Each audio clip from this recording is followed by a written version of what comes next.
जय माता की। आप सभी को आपको आज मैं हडिम्बा मंदिर का रहस्य बताती हूँ कि हडिम्बा मंदिर का क्या रहस्य है, और आप ध्यान से इस कहानी को सुनिए कि ये कैसे बना था। तो ये जो मंदिर है ये बहादुर सिंह जी ने बनाया था, 1553 में इसका बनाया था ये।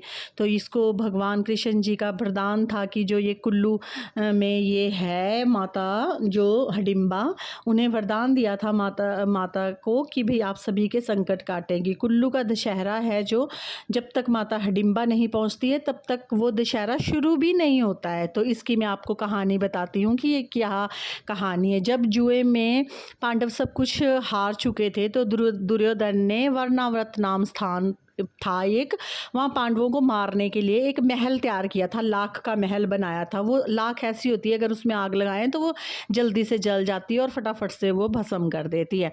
तो जैसे ही पांडवों को पता लगा तो उन्होंने भीतर भीतर एक सुरंग खोदी। वो सुरंग खोद करके यहाँ इस जंगल में पहुँच गए। ये राक्षसों का क्षेत्र था, जहाँ ये हडिम्बा माता का मंदिर है ये क्षेत्र ही राक्षसों का था।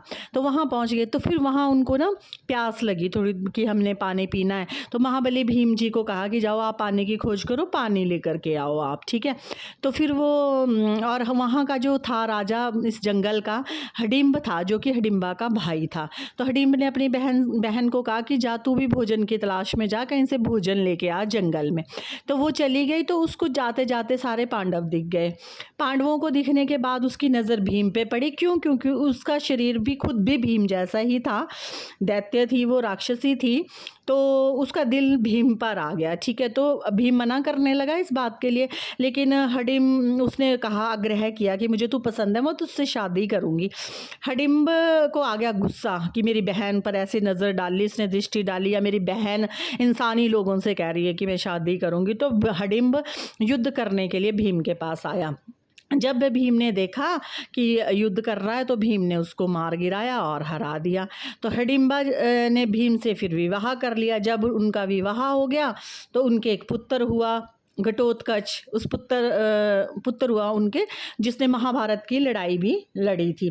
तो जो महाभारत की लड़ाई लड़ी थी तो भगवान कृष्ण जी ने उसे वरदान दिया था इंद्रजाल का। इंद्रजाल होता है जैसे कि काला जादू का वरदान दिया हुआ था, मतलब हर किसी को उस चक्रव्यूह में वो बांध लेता था, और बांध करके उसका काट सिर्फ श्री कृष्ण के अलावा कोई कर नहीं सकता था। इसलिए उसने महाभारत का जब युद्ध जीता था तो उसमें उनको महारत हासिल करवाई थी घटोत्कच ने। वो हडिम्बा का बेटा था। तो हडिम्बा जो राक्षसी थी वो बहुत ही ज़्यादा मायावी थी। फिर उसको मानवी देवी भी कहा जाता है। यहाँ पे जो यहाँ का लोकल क्षेत्र है ना, तो वहाँ पे उसकी पूजा की जाती है और उसे ग्राम देवी भी माना जाता है। अगर अब वो राक्षसी नहीं रही है, वो देवी के रूप में मानी जाती है, उसको देवी स्वरूप बना दिया था। तो जैसे भी कोई इस मंदिर में जाता है, अपनी कोई मन्नत मानता है तो वो पूरी होती है, क्योंकि ये बहुत शक्तिशाली है, बहुत ही ज़्यादा मतलब कि ये तंत्र मंत्र जो भी राक्षसों का निवारण करने में काफ़ी ज़्यादा सक्षम है। खुश हो जाए तो पूरी रक्षा करती है। तो काफ़ी सालों पुराना ये मंदिर है और ये मनाली में स्थित है। और कुल्लू पीछे रह जाते हैं, मनाली में है ये।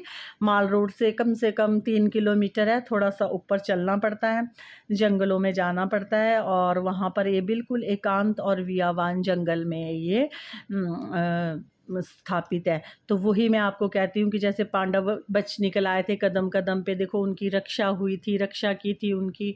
तो ऐसे ही होता है कि मारने वाले से बचाने वाला बड़ा होता है। कितनी साजिश दुर्योधन ने उन्हें जायदाद के लिए रची, लेकिन वो हर चीज़ में फेल हुआ, हर चीज़ में फेल हुआ। संकट दिए उन्हें, मुश्किल दी, लेकिन वो जीता। तो जय श्री महाकाल, जय माता की।